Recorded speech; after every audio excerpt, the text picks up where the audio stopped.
أعوذ بالله من الشيطان الرجيم. بسم الله الرحمن الرحيم.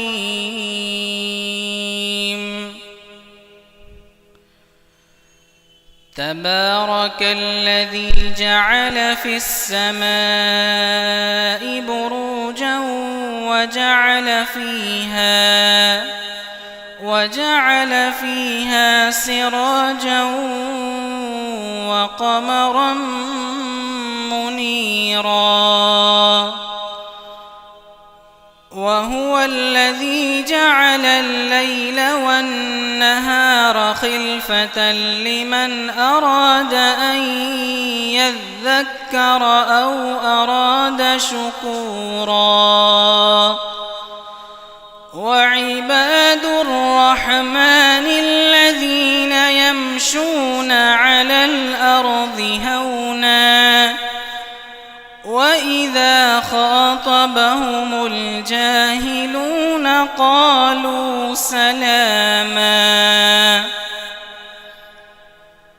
والذين يبيتون لربهم سجدا وقياما.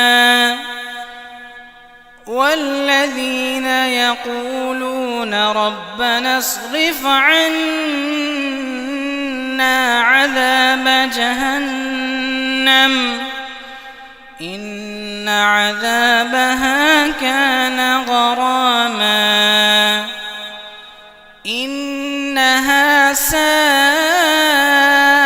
مستقرا ومقاما.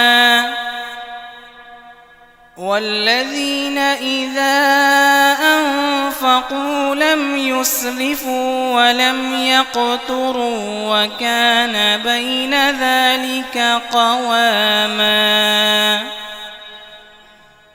والذين لا يدعون مع الله إلها آخر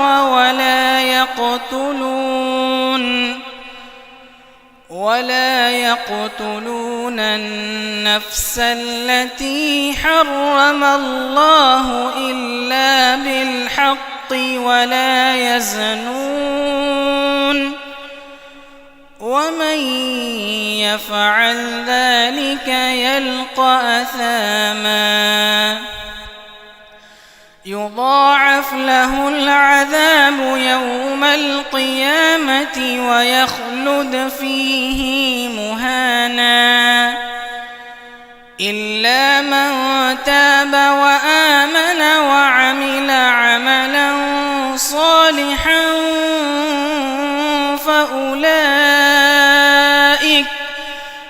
فأولئك يبدل الله سيئاتهم حسنات وكان الله غفورا رحيما. ومن تاب وعمل صالحا فإنه يتوب إلى الله متابا. السلام عليكم ورحمة الله.